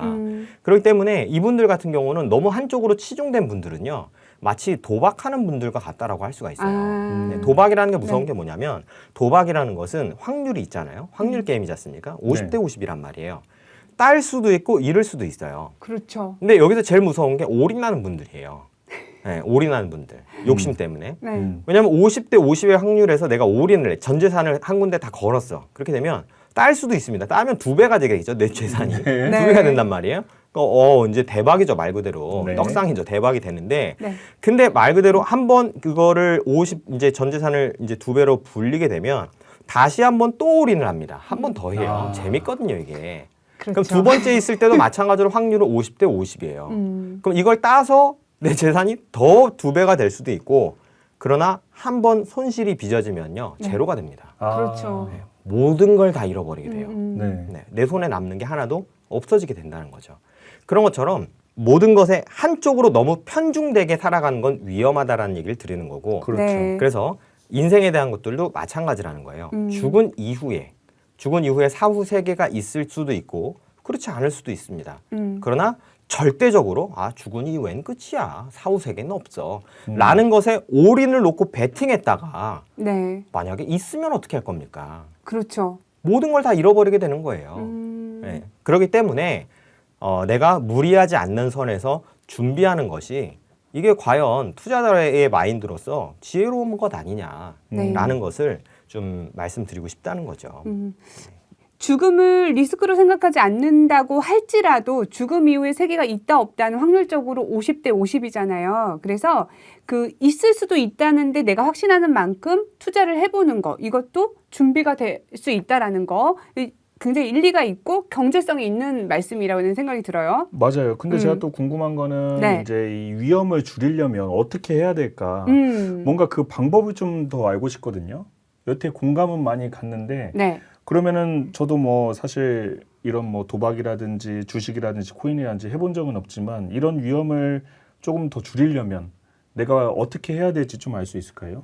네, 그래서 주식 같은 거 하는 분들이 위험을 줄이려면 많이 얘기하시는 게 뭐냐면 공부를 해야 된다. 이런 여기도 그렇죠. 공부가 필요하구나. 네. 그렇죠. 그래서 네. 뭐 투자 얘기할 때 꼭 나오는 게 공부예요. 아유. 네, 공부인데 네. 마찬가지입니다. 알아야 리스크를 피하고 위협을 줄일 수가 있는 거예요. 네, 그렇다면 사망이라는 거, 모든 인류가 한 번씩 거쳐왔던 이 사망이라는 리스크를 우리가 언젠가는 겪게 될 텐데 이거에 대해서 나는 얼마나 공부했느냐, 나는 얼마나 알고 있느냐, 이거 얘기를 드리고 싶은 거예요. 네, 그래서 이거에 대해서 알고 공부하기 위해서 가장 잘 얘기해 줄 수 있는 게 뭐냐? 종교라는 거죠. 종교. 네. 그렇죠. 사실 뭐 죽음에 대해서 다루고 있는 학문이 종교 이외에는 좀 찾기가 어렵죠. 없죠. 네. 그렇습니다. 네, 그래서 언젠가 우리가 이 땅에서 대단한 부자가 되고 돈을 많이 번다 하더라도 아무리 많은 권력을 갖는다 하더라도 언젠가 모든 것을 다 내려놓고 떠나가야 되는 상황을 맞이하게 되거든요. 네, 그래서 그 이유를 생각해 보고 미리 공부하고 준비하는 거 요거를 꼭 말씀을 드리고 싶습니다. 네. 네, 그래서 제가 또 생각이 나는 게 그 삼성의 창업자이신 그 고 이병철 회장도 이제 죽기 전에 그 신부님에게 찾아가서 질문을 했잖아요. 네. 그래서 이제 그 질문들의 내용이 이제 죽음에 대해서 그리고 뭐 생로병사에 대해서 이제 그게 너무 궁금해하셨고 그거에 대한 답을 찾고 싶어 하셨던 게 또 기억이 나거든요. 그러니까 뭐 이병철 회장님도 평생 답을 찾아다니셨는지 아니면 죽기 직전에 생각을 하셨는지 모르겠지만 이 사람이란 또 상황에 따라 생각이 바뀌기도 하잖아요. 우리가 항상 늘 인생에는 변수가 따르는 것처럼 평생 신을 인정하지 않는 어떤 사람이 갑자기 죽음 직전에 죽음 이후의 세계에 대해서 궁금해진 거예요. 아무것도 없다고 생각했다가. 그런 경우 많죠. 네, 그렇죠. 근데 그 시기가 사망 직전이야. 이 대비가 가능할까요? 아, 시간이 너무 없다. 촉박하죠. 네. 네, 그래서 누가복음 12장 16절에서 21절의 말씀을 가서 보면 부자가 나오는데요. 이 부자가 그 소출, 그러니까 농사를 지었는데 농사가 굉장히 풍년이 든 거예요. 네. 소출이 굉장히 풍성해서 곡간을 크게 짓고 그리고 평안히 쉬고 먹고 마시고 즐거워하자. 오늘 이제 금년의 농사는 대박이야. 이렇게 즐거워하자라고 했는데 네.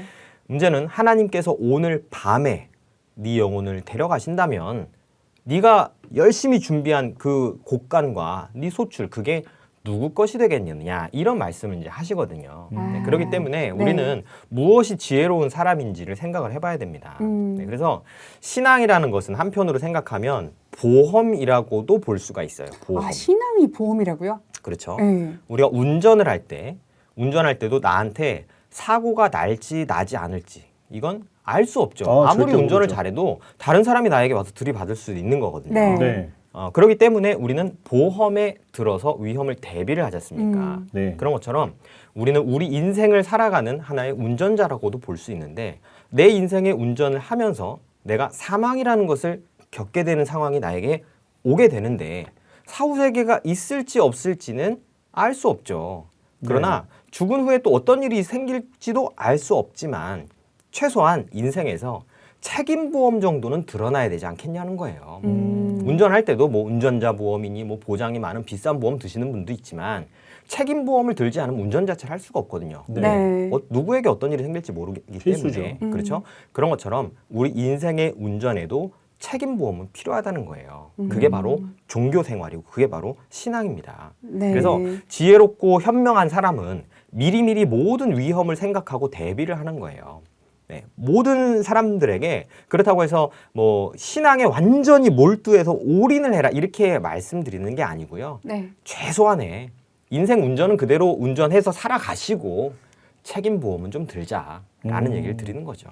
사실 뭐 여러 가지 보험들이 있지만 신앙보험은 필수다. 또 이렇게 네. 얘기를 해주셨는데 사실 운전하는 사람들에게 이제 그 보험이 없으면 운전을 못하죠. 예, 그렇죠. 운전을 못하게 되고 의무적으로 가입하게 되어 있으니까. 의무가입이죠. 네. 또 자영업하는 사람들도 화재보험도 의무적이거든요. 네. 그래서 안 되면은 이제 벌금이 나오게 되는데 그런 것처럼 진짜 이 필요한 보험이고 필수적인 네. 보험이다. 뭐 이런 생각이 드네요. 근데 이 책임 보험료도 부담스러워하는 분들이 계세요. 의무적인 거 말고. 그래서 이 최소한의 책임 보험료조차도 아깝다라고 느껴지는 분들은 어떻게 하면 좋을까요? 그럴 수도 있겠죠.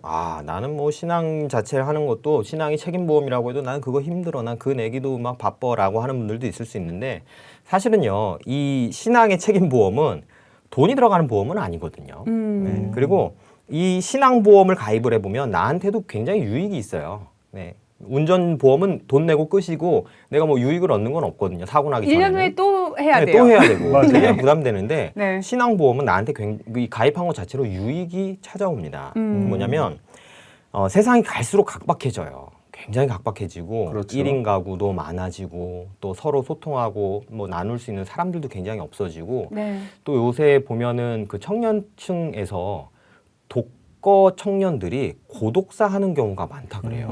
이거 굉장히 생소한 얘기거든요. 맞아요. 네. 우울증 이런 네, 거. 그런 것 때문에 막 이력서 막 수백 군데 넣고 안 되고 하다가 객지에 있다가 서울 올라와서 생활하고 혼자 막 이렇게 월세 내고 생활하다가 실패를 해가지고 어울릴 사람도 없고 나눌 사람도 없어서 스스로 생을 마감하는 경우들이 너무나 많아지고 있대요. 네. 굉장히 큰 사회적인 문제인데 이제 사람을 만나고 대화 나누고 위로받고 이런 것 자체도 굉장히 어려워진 세상이 되어버렸고 또 이 세상이 굉장히 갈등이 격화된 세상이 되어버렸어요. 맞아요. 세대 간의 갈등도 너무나 심하고요. 또 남녀 간의 갈등, 계층 간의 갈등, 너무나 갈등이 심각해진 사회가 계속해서 되어가고 있거든요. 네. 이런 가운데 우리의 마음이 굉장히 피로감에 누적되어 있습니다. 너무나 분쟁과 또 분열된 사회 이런 것들이 내 마음을 굉장히 힘들게 하고 있는 이런 가운데 이 보험에 들면은요. 사후에 대한 정보, 네, 그리고 사후에 대한 보장 이런 것을 제공해 주는 것뿐만이 아니고요. 내가 살아가는 이 삶 속에서도 내 정서적인 면에서도 나한테 도움과 유익을 줍니다. 아, 오. 예를 들면 어떤 부분이 있을까요? 나에게 유익을 주는 다양한 사람들과 만나서 교류하고 그들과 또 대화를 나누고 또 어떤 이익관계에 있지 않는 신앙생활 가운데서 만나니까요. 그렇죠. 네. 세상에서는 이 사람이 나한테 뭐 유익이 있냐 없냐 이런 걸 굉장히 계산적으로 따지고 맞아요. 사람들을 바라보게 되는데 네. 그런 것이 없는 그거 좋다. 가치를 공유하는 네. 사람들과 나누고 함께 할 수 있게 되고요. 진심으로 나를 위해서 또 기도하고 함께 해줄 수 있는 나의 동역자들을 만나게도 해주고 또 이런 것들 자체가 나에게 굉장히 정서적으로 풍요로움과 만족감과 도움을 줄 수 있거든요. 네. 그래서 나에게 들어가는 건 없고 뭐 돈 내는 것도 아니고 받는 혜택은 굉장히 많아요. 네. 네. 좋은 사람들도 많이 만날 수 있고요. 그리고 나에 대해서도 내가 어떤 존재인지를 성경을 통해서 나에게 알려줍니다. 그러다 보니까 내 자존감도 굉장히 높여져요. 야, 내가 이런 사람이었어 하면서. 그러다 보니까 내 인생의 행복감과 만족감도 굉장히 높아지거든요. 그래서 알면은 안 할 수가 없는데 어색해서 한 번도 해본 적이 없어서 접해본 적이 없어서 어색하기 때문에 안 하는 거예요. 의문을 갖게 되죠. 내가 그렇죠. 모르니까요. 네, 모르니까. 네. 네, 그래서 조금 더 마음을 열고 함께 이렇게 참여하고 뭐 해볼까? 뭐 나한테 잃는 것도 없는데 해서 발을 들여놓기 시작하다 보면은 너무 좋고 유익한 것을 많이 얻으실 수 있고요. 그리고 이 보험은요, 우리가 들어가는 건 별로 없지만 받는 유익 보장 내용이 어마어마하거든요. 네. 그런 게 있어요. 네. 운전할 때 책임보험 같은 경우는 뭐 사고 났을 때 나한테 보장되는 게 그렇게 많지가 않아요. 맞아요. 외제 차량 받으면 큰일 납니다. 네, 책임보험만 어쨌든 있으면. 큰일 나죠. 피해 가야 네. 돼요. 자, 그런데 이 신앙의 보험은요, 들어가는 건 거의 없지만 보장받는 거는 너무나 엄청나요. 네. 천국과 영생이라는 거. 네. 이게 지금은 뭐 가치를 얘기할 수 없지만 나중에 들어와서 생각을 하다 보면 어마어마한 것이거든요. 네. 그래서 이것을 느끼면 가입하지 않을 리가 없다라는 얘기를 좀 드리고 싶습니다. 일단 사실 보험료는 비쌉니다. 일반적인 보험료가 비싸고 해마다 또 보험료가 올라가긴 하거든요. 근데 네. 일단 신앙에 대한 보험은 경제적으로 계산을 해보면 무료긴 해요. 보험료가 없으니까. 근데 보장 범위가 일단 나를 알 수 있고 천국과 영생이라고 한다면은 이게 나한테 손해보는 장사는 아닌 것 같아요. 그렇죠. 네, 그래서 발을 들여보시라라는 얘기를 드리고 싶어요. 네. 자, 여기까지는 이제 첫 번째 부분에 대해서 말씀을 드렸고, 네. 자, 이제 두 번째로 넘어가서 자, 투자 수익을 누리는 부분에 대해서 이야기를 드려볼게요. 자, 지금 부동산이다, 뭐 주식이다, 많은 사람들이 돈도 벌고 굉장히 풍요롭게 살아가는 사람들도 굉장히 많아요. 그래서 그 결과물을 보는 사람들, 이런 수익을 누리고 있는 사람들은 굉장히 뭐 기쁘게 살아가고 또 다른 사람들은 그거 보면서 야, 저 사람들 너무 뭐 갑자기 부자 됐네, 부럽다. 부럽죠. 라는 생각도 하고 나는 뭘 했나. 그렇죠. 나는 참 헛살았구나. 이런 생각들을 이제 하게 되거든요. 근데 사실은요, 인간이 어찌 보면 굉장히 인간은 사회적인 존재예요. 네. 특히 우리 대한민국 사람들은 훨씬 더 그런 것 같아요. 비교를 많이 해요, 네. 서로. 행복에 대한 기준이 굉장히 사회적이에요. 특히 우리나라 사람들은. 그러니까 내가 어떤 객관적인 목표라기보다는 주변 사람과 나를 비교해서 내가 어느 정도 위치에 있느냐에 따라서 행복감을 느끼는 사람들이 많아요. 네. 예를 들면 내 친구들은 대부분 연봉 5천만 원을 받고 살아가요. 네. 그런데 나는 연봉이 1억이에요. 네. 오. 이렇게 살아가면은 이런 사람들은 보통 행복감과 만족감이 높은 편이에요. 행복 그 자체죠. 네. 네. 그런데 차도 다르고. 그렇죠. 네. 네. 근데 어떤 사람들, 내 친구들은 대부분 막 연봉 2억, 3억을 받고 살아가고 강남에 집 한 채씩을 다 가지고 있어요. 좋네요. 근데 나는 연봉 1억이고 집도 없어요. 네. 이런 상황이라면 똑같은 연봉 1억을 받는다 해도 나는 인생 잘못 살았구나. 그렇죠. 네. 초라해지죠. 난 그렇죠. 좀 나는 뭐 늦었구나. 하고 있었을까 네. 하면서 굉장히 불행을 느끼고 또 불안감을 많이 느껴 하거든요. 네. 특히 요즘 같은 경우는 또 자산 가치가 굉장히 많이 올라가는 이런 상황이다 보니까 야, 내 주변에 누구는 뭐 이렇게 부자가 됐대, 뭐 투자해서 뭐 돈을 얼마를 벌었대, 이런 말들이 막 여기저기서 들려오다 보니까 상대적으로 나는 불행해. 내 친구는 집이 몇 억씩 올랐는데 나는 뭐 하고 있는 거지? 이런 생각을 하는 사람들이 좀 많은 것 같아요. 자, 어쨌든 지금 이렇게 막 자산이 굉장히 많이 올라가고 어쨌든 뭐 투자를 했고 이런 우리는 결과물만 보고서 야, 나는 뭐 하고 있었나 이런 생각들을 하는데 사실 알고 보면요. 그렇게 지금 수익을 누리는 그런 사람들 같은 경우는 미리미리 알고 공부를 하고 준비를 했기 때문에 지금 과실을 누리고 있다. 이렇게 볼 수가 있어요. 준비를 했다. 갑자기 된 건 아니다. 갑자기 된 게 아니고 네. 뭐 갑자기 뭐 로또 당첨되고 이런 게 아니라 알고 준비를 했다. 아무도 준비하지 않을 때 준비를 했다. 이렇게 볼 수가 있는데 네. 부동산도 공부하고 뭐 주식도 공부하고 그랬기 때문에 그 결과로 지금 수익을 누리고 있는 것이다. 이렇게 얘기를 할 수가 있는 거죠. 그렇죠. 네, 자 그렇다면 지금 그 사람이 뭐 부자가 됐어 뭐 이런 지금 현실만 볼 것이 아니라 그 사람도 미리미리 준비하고 공부하고 노력해왔던 그 순간들을 잘 볼 필요가 있다. 그 사람들은 미래를 나름 준비해왔다. 이런 얘기를 드리고 싶은 거고 네. 그러나 제가 지금부터 얘기하고 싶은 건 뭐냐면 그 이후에 대한 것들을 얘기하고 싶은 겁니다. 자, 우리는 언젠가 어떤 미래를 겪어야 되냐면 나이가 들고요. 늙고요. 언젠가 세상을 떠나게 됩니다. 어우, 생각만 해도 슬프네요. 그렇죠? 네. 그러면 우리가 지금 젊을 때 뭐 초등학교 때 중학교 때 뭐 공부해야 돼 어째야 돼 뭐 라는 면서 그런 게 굉장히 중요한 시대를 살았지만 지금은 나이가 들어서 이제 뭐 돈도 벌고 집도 사야 되고 이런 환경에 우리가 놓여져 와서 살아왔잖아요. 네. 그럼 우리도 시간이 조금 더 지나면 이제 죽음을 눈앞에 둔 순간이 우리에게 오게 될 것이고 네. 그리고 그 후에는 죽음이라는 것을 닥치게 되는 상황이 올 수가 있어요. 네. 자, 그런데 내 나이가 들고 언젠가 세상을 떠나게 됐을 때 그 이후에는 어떻게 될 것이냐라는 거예요.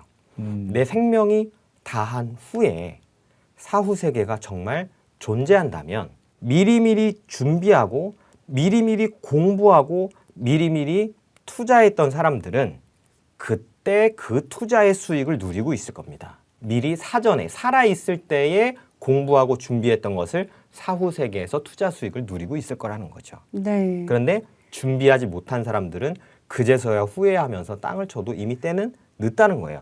이걸 얘기하고 있는 게 바로 누가복음 16장이거든요. 누가복음 16장에 가서 보면 부자와 나사로에 대한 비유가 나와요. 부자는 이 땅에서 잘 먹고 잘 살았습니다. 네. 부자로서 살았어요, 말 그대로. 네. 그렇죠. 그런데 죽은 후에 불 속에서 고난을 받고 있어요. 너무 뜨거운 불 속에서.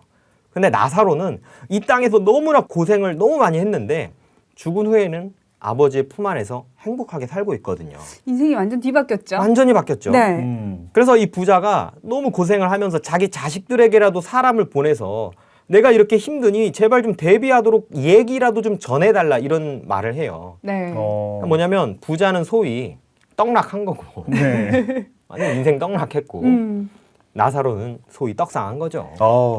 이 뭐 급상승과 급하락의 떡상과 떡락을 네, 이렇게 부자는 설명을 해주셨어요. 떡락을 하고 나사로는 또 떡상을 하고 또 성경에 이렇게 나와 있다고 하니까 또 새롭게 들리는데요, 성경이. 그렇죠. 네. 음. 그래서 그때를 이미 당해서 그제서야 후회를 해도 이미 늦는다는 거예요. 그래서 우리가 신앙생활 하면서 뭐 완전히 뭐 그렇다고 나사로처럼 이렇게 살고 다 고생하면서. 네, 고생만 무조건 해라. 지금 뭐 미래만 사후만 생각하고 지금 이 세상에서는 고생만 하고 거지처럼 살아라 이런 얘기를 하는 게 아니잖아요. 네, 오해할 뻔했네요. 그렇죠. 그게 아니고요. 네. 신앙을 하면서 등지고 살라는 건 아니고 내 생명도 유지하고 또 내 가족을 지키기 위해서 경제활동도 해야죠. 할 건 다 해라. 할 건 하시라는 거예요. 네. 그러나 내가 죽은 후에 내 생명이 다한 후에 어떤 일이 있을지 생각이라도 한번 해봤냐라는 거예요. 그래서 미리 대비한 사람이 그때 돼서야 수익을 누릴 수 있다는 겁니다. 떡상이라는 것도 아무에게나 오지 않는다는 거죠. 또 이렇게 해선님 앞에서 얘기를 들으니까 나도 가만히 있을 게 아니라 뭔가 대비를 해야겠다. 네. 준비를 해야겠다 이런 생각이 드는데 지금부터라도 뭔가 뭐 리스크 관리도 하고 앞으로 있어질 일에 대해서 준비도 하고 해야겠다 생각이 드는데 궁금 누나 우리도 떡상하기 위해서 지금 준비를 해야 돼요. 그러니까 떡상 준비를 위해서는 아주 확실하고 탄탄한 준비를 해야 되거든요. 그러려면 그렇죠. 모든 의문점을 해결해야 돼. 어떤 예를 들자면 성경의 이야기 부자와 나사로 우리는 성경을 알고 있으니까 이 이야기에 대해서 믿을 수도 있지만 나사로와 부자 이야기가 전혀 와닿지 않을 수도 있거든요. 성경을 모르는 사람, 그렇죠. 관심 없는 사람, 나랑 뭔 상관이야? 난 뭐 어차피 부자 나사로 이야기도 모르고 이렇게 될 거라 믿지도 않는데 이렇게 생각할 수 있을 것 같아요. 네, 맞습니다. 그래서 오늘 방송 자체가 눈높이에 맞춰서 얘기하자라는 것이 핵심이잖아요. 그래서 네. 성경을 안 믿는 분들한테 성경까지 믿으시라 이렇게 원해서 말씀드리는 건 아니고 사후 세계와 영혼이라는 것이 과연 존재할까? 이것부터 좀 먼저 짚고 넘어갔으면 좋겠는데 전 세계적으로 사람들이 죽으면서 겪는 어떤 공통적인 현상이 있죠. 뭐 유체 이탈이라든지, 뭐 아니면은 자기 지나왔던 인생 역적이 막 이렇게 막 필름 지나가듯이 보인다. 이런 현상들을 희한하게도 공통적으로 사람들이 겪고 네. 그것을 경험한 사람들이 이야기를 하는데 이건 참 신기하게요. 어떤 특정 문화권에 있는 사람만 얘기를 했다든지. 왜냐면 그럴 수 있잖아요. 자기가 직접 겪은 게 아니라 뭔가 무의식 속에서 어떤 영화 가운데 봤던 것들이 떠올라서 죽은 후에 이런 것이 있을 수 있다. 이런 얘기를 한 거지 객관적이지 않을 수도 있잖아요. 근데 네. 이거는요. 신기하게 특정 문화권에 있는 사람만 겪거나 특정 어떤 인종에 있는 사람만 겪어서 이런 얘기를 하는 게 아니라 전혀 다른 문화권에 있는 사람들과 전혀 다른 시대를 살아갔던 사람들도 이런 신기한 경험들을 공통적으로 하고 또 이야기를 하고 있거든요. 이건 뭐 영상으로도 많이 나와 있죠. 그렇죠. 네. 그래서 세대와 문화권과 장소를 불문하고 모든 사람이 이런 경험담을 이야기하고 있기 때문에 이런 것부터 관심을 가져봤으면 좋겠어요. 그래서 죽은 후가 있을 수도 있겠구나. 이런 것을 한번 생각을 해봤으면 좋겠고, 그리고 내 자신에 대해서도 한번 관심을 가져봤으면 좋겠습니다. 나는 살고 싶은가? 아니면 내가 죽고 아무것도 없는 무의 상태로 떠나간다라고 하는데 나는 죽고 싶은가?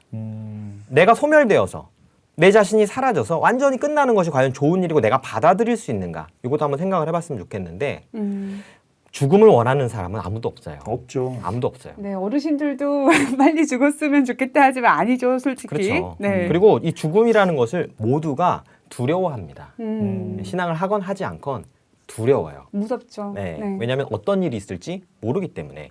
그래서 3대 거짓말 중에 하나다 이런 얘기도 하잖아요. 나는 네. 뭐 죽어도 상관없다. 빨리 죽고 싶다라는 게 3대 거짓말 중에 하나다. 왜냐하면 죽고 싶지 않거든요. 누구나. 네, 네. 살고 싶어요. 왜냐하면 내가 살아있다라는 게 참 소중하고 좋은 일이기 때문에 그렇습니다. 그렇죠. 그런데 죽음이라는 건 내가 피할 수 없는 일이고 그분들의 눈높이에 맞춰 얘기하는 거죠. 죽음이라는 건 피할 수 없는 일이고 죽음 후의 일들에 대해서 전 세계적으로 많은 증언들이 나오고 있다면 이 죽음 후의 일들에 대해서 적어도 공부하고 알아볼 만한 가치가 있는 것이 아니냐 이런 얘기를 해보고 싶은 거예요. 그래서 종교에 대해서도 관심을 가져보자라고 얘기를 다시 한번 드리는 건데 그런데 그래 좋다. 그럼 종교 뭐 알아서 뭐 손해될 거 없고 뭐 네. 모르니까 한번 알아볼 수 있다라고 생각하지만 어떤 종교를 알아보는 것이 좋으냐 이게 또 고민일 수가 있거든요. 종류가 많죠 또. 너무 너무나 많죠. 종교가 많잖아요. 네. 그렇죠? 그래서 종교 내에서도 다양한 종교가 있고 말이 또 너무나 굉장히 달라요. 다 달라요. 그리고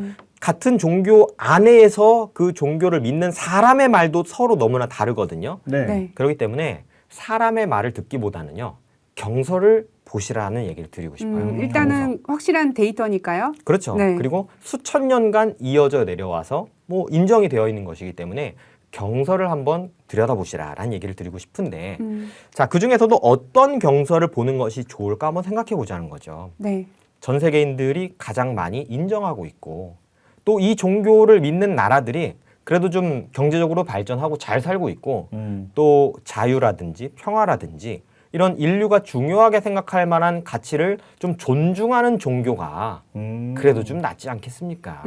그 종교의 경서를 보는 게 그래도 좀 낫지 않겠냐는 거예요. 그래서 거기서부터 출발을 해서 그 종교가 기독교고 그 경서가 성경이라고 한다면 네. 성경을 믿어라라기보다는 관심을 가지고 자연스럽게 학문적으로라도 접해서 알고는 있어야 되지 않느냐. 네. 아는 게 이상한 건 아니지 않느냐. 그쵸. 세대와 세대를 떠나서 많은 사람들이 알고 또 모든 사람들이 공부하고 있는 최고의 지식들이 모여있는 경서를 보는 것이 이상한 게 아니지 않느냐.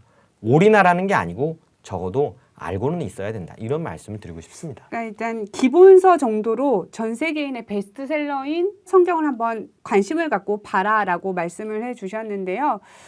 믿으라는 얘기는 아니죠, 이거는. 그렇죠? 그래서 일단은 내가 신을 믿지 않는다고 할지라도 사후세계와 영혼에 대해서는 궁금해할 수 있는 부분이고 그 학문이 종교이기 때문에 확신을 갖든 갖지 않든 경험해 보라는 말씀인데 원래 모든 그 투자를 하기 전에 서베이라는 그 조사를 하잖아요. 조사해야죠. 예, 조사해야 되잖아요. 그런 사전 조사 단계에서 한번 경서를 접해봐라라고 말씀을 해주셨습니다.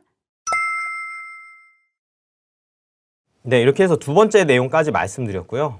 마지막 세 번째 내용도 한번 이야기를 드려보겠습니다. 자, 이번에는 그 아까 전에 노후 준비다. 노후 준비 준비 중요하죠. 차원에서 이 신앙이라는 것이 좋다라는 이야기를 드렸는데 뭐 사후에 대한 얘기만 말씀드렸는데 사후가 아니라 이제는 살아가는 우리 삶 속에서도 이 신앙과 종교가 참 유익하다. 이 얘기를 좀 드려보려는 거예요. 제가 예전에 어떤 상담 심리 하시는 분의 과제를 도와줬던 일이 있어요. 네. 네. 어떤 일이었냐면 나이가 드신 분들, 노인분들의 어떤 인생의 생활 만족도에 대한 연구였어요. 그 연구를 제가 좀 도와드린 일이 있었는데 그 연구하시는 분이 연세가 많은 노인분들을 여러 노인들을 상담하고 그분들의 인생의 행복도와 만족도를 한번 조사를 해본 거예요.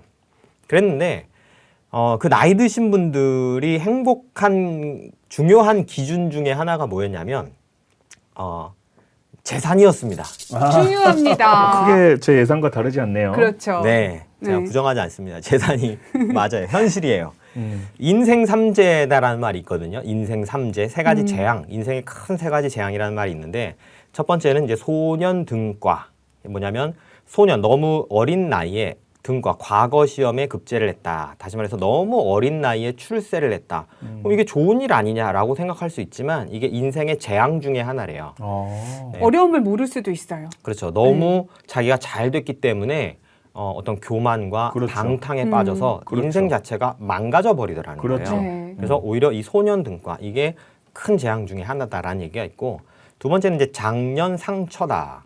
처를 상을 당했다는 거예요. 작년에 나이가 됐을 때 처가 이제 세상을 떠났다는 거죠. 배우자를 잃으면 배우자를 잃으면 이제 네. 뭐 굉장히 좀 비참한 힘들죠. 삶을 살고 어려운 삶을 살다 보니까 네. 이게 이제 두 번째 재앙이다라고 하고 세 번째는 노년 궁핍이라고 해요. 네. 인생 건강하시는 상태 분들 중에 많으실 네. 거예요. 나이가 들었는데 재산이 없어요. 음. 근데 궁핍한 거죠. 그러다 보니까 돌아봐주는 사람도 없고 자녀들도 뭐 외면할 수도 있고 굉장히 어려움을 겪습니다. 네. 그러면 또 이런 얘기를 하면 이거 봐라 역시 돈이 최고지 않느냐 돈이 중요한 거 아니냐라고 이야기를 할 수도 있는데요. 네. 그런데 요 돈이라는 거는 뭐 별개로 하고 요것과 별도로 이 제가 연구하면서 굉장히 주목했던 게 뭐냐면 조사를 해보니까 노년에 궁핍한 분들 중에서도 네. 행복하고 정서적으로 건강한 분들이 있었어요. 아 그런 분들이 계시긴 해요. 예. 네. 누굴까요? 궁금한데. 왜 노년에 그럴까요? 행복한 분들의 공통점이 뭐였냐면 네. 바로 종교 생활을 하시는 분들이었어요. 종교 생활. 네. 이분들은 재산이 많은 분도 행복했고요. 네. 재산이 없는 분도 행복했습니다. 재산이 상관이 없었네요, 이분들에게. 재산이 상관이 없었어요. 왜 종교가 있는 사람들은 정서적으로 건강하고 행복하다고 느껴서 그럴까요? 이분들이 종교 생활로 인해서 행복을 느끼는 이유는 두 가지였습니다. 네. 첫 번째는 자신의 죽음이라는 것을 눈앞에 굉장히 현실적으로 느끼게 되잖아요. 노년이 되면. 네. 나에게 닥칠 현실이 되어버리거든요. 그래서 굉장히 두려움과 어려움을 느낄 수 있는데 종교라는 것을 믿고 신앙생활을 하다 보니 그 두려움에 지배당하기보다는 이걸 극복하고 이겨낼 수 있는 정서적으로 굉장히 안정된 상태였다는 거. 그래서 행복감이 높았던 첫 번째 이유가 되었고요. 그 다음 두 번째는요. 노년임에도 불구하고 종교가 있는 분들은 사회활동이 가능했다라는 것이 있었어요. 사회활동이라고 하면 뭔가 일을 하신다 이런 걸까요? 노년에 굉장히 행복도가 낮은 이유 중에 하나는 이 사회생활적인 부분, 그러니까 서로 나누고 교류할 대상이 없다라는 게 가장 불행한 요인 중에 맞아요. 하나였어요. 외로워하시죠. 네네. 네, 왜냐면- 그냥 뭐 노동을 한다 이런 측면이 아니네요. 그렇죠. 네. 내 자녀들도 뭐 바빠서 음. 연락하기도 좀 어렵고 친구들을 만나서 교류하기도 굉장히 어렵고 뭐 그리고 뭐 진짜 가족 중에 와이프나 이렇게 먼저 세상을 떠나거나 하면은 정말 혼자가 되잖아요. 네. 그렇죠. 그렇기 때문에 사회적으로 고립되어 있는 그런 위험을 겪는 층이 굉장히 노년층이었었거든요. 네. 그랬는데 그 사회 활동을 통해서 사람들을 만나고 또 사람들과 교류하고 그 사람들과 나눌 수 있는 게 바로 종교 생활이었다는 거죠. 네, 그러다 보니까 이 노년에 있는 분들도 외로움 가운데 고립되는 게 아니라 굉장히 만족감을 느끼면서 살아갈 수 있었다는 점이에요. 그래서 이 종교 생활이라는 것처럼 내가 뭔가 시간을 소요하고 뭔가 소비적이고 낭비적으로 뭔가 잃는 것이 아니고요. 네. 이 종교 생활 자체가 나에게 정서적으로 유익과 만족을 줍니다. 노년층뿐만이 아니라는 거거든요. 왜냐하면 네. 젊은 층도 마찬가지로 사회 활동도 필요하고 내 인생에 대한 미래의 두려움이 있을 수 있는데 그런 것에 대해서도 굉장히 안정감과 만족감을 줄 수 있기 때문이라는 거죠. 그래서 네. 이 종교 생활은 하지 않을 이유가 없어요. 가입비도 없고요. 아, 가입비 없어요? 네. 그래서 신앙을 뭔가 내가 투자한다, 손해본다 이렇게만 생각하지 마시고 좀 어색해서 그럴 수 있는데 조금 천천히 접해 보시면서 이렇게 긍정적으로 생각하고 참여해 보시라 이렇게 좀 말씀을 드리고 싶어요. 그 저는 또 드는 생각이 여기까지 많은 분들이 공감을 하셨을 텐데 그러면은 어디를 가야 되냐, 어떻게 해야 되냐. 사실 아는 교회도 없고 어디가 잘 가르치고 어디가 못 가르치고 어디가 잘못돼 있는지를 모르다 보니까 뭐 그러면 어디를 가야 됩니까? 어떻게 해야 됩니까? 물어보시는 분이 많을 것 같거든요. 그렇죠. 우리가 보험에 가입하려고 해도 어느 보험이 좋은지 몰라서 모르니까. 힘들거든요. 네. 맞습니다. 그래서 뭐 투자를 하든 보험을 들든 뭘 하든 잘 알고 하는 게 가장 중요한데 우리가 뭔가 접할 때 굉장히 걱정하고 두려워하는 게 뭐냐면 이 세상이 찌들다 보면 특히 더 그래요. 계산적으로 사람을 바라보게 됩니다. 네. 이 사람이 아. 나한테 좋은 거 소개해주면 왜 나한테 좋은 걸 얘기해주지? 뭔가 사기치는 거 아니야? 이렇게 좀 바라는 생각이 게 들 있나? 수가 있어요. 그렇죠. 네. 그래서 갈수록 참 세상에 믿을 사람 하나 없다는 얘기 하듯이 사람 믿기도 참 힘들고요. 네. 뭐 종교도 뭐 다 자기 종교가 최고다 이런 얘기 하니까 음. 뭐 종교를 권하는 사람들 너무나 많고 한데 가기가 참 어렵잖아요. 뭐 다 자기가 옳다고 그러고 맞아요. 누구를 믿을 수가 있겠습니까? 그래서 기왕이면 내가 잘 알아보는 것이 굉장히 중요하다라는 말씀을 드리고 싶고요. 네. 내가 알아야 사기도 안 당하고 정확한 대로 갈 수 있다는 말씀을 드리고 싶은데 그럼 내가 무엇을 어떻게 알아봐야 되느냐? 교과서가 중요합니다.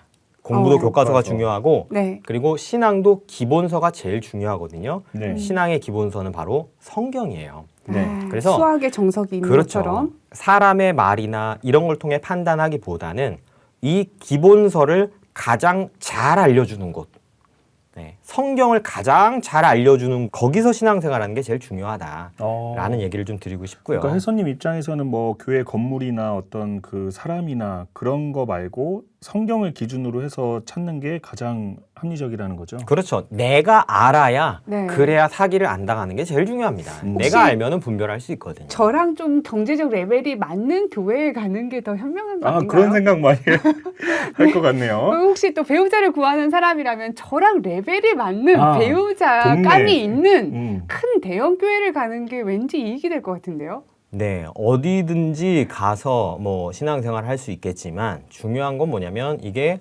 사기당하지 않는 게 제일 중요하거든요. 그렇죠. 네. 네, 나와 레벨이 같은 곳이라 하더라도 어디든지 내가 생각지 못한 그런 위험들이 올 수가 있어요. 네, 그래서 정확한 거는요, 나와 레벨이 맞는다라는 게 기준이 되기보다는 내가 알아야 되는 게 기준이고요.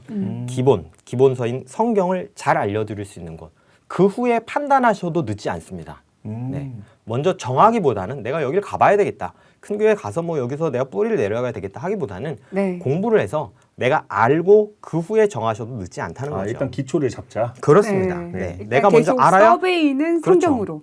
길을 어디를 걸어갈지를 판단할 수 있지 않겠어요. 그래서 기본서인 성경을 가장 잘 가르쳐주는 곳은 어디일까? 저는 우리 신천지라고 확신을 하거든요. 네. 그래서 성경 아무도 얘기해주지 않는 뭐 심지어 예언서인 계시록까지도 완벽하고 빠삭하게 가르쳐주는 곳이 우리 신천지고 여기는 또 공부하려고 해도 뭐 돈 내란 얘기도 없이 무료로 성경을 또 알려주지 않습니까? 교육비도 받지 않고요.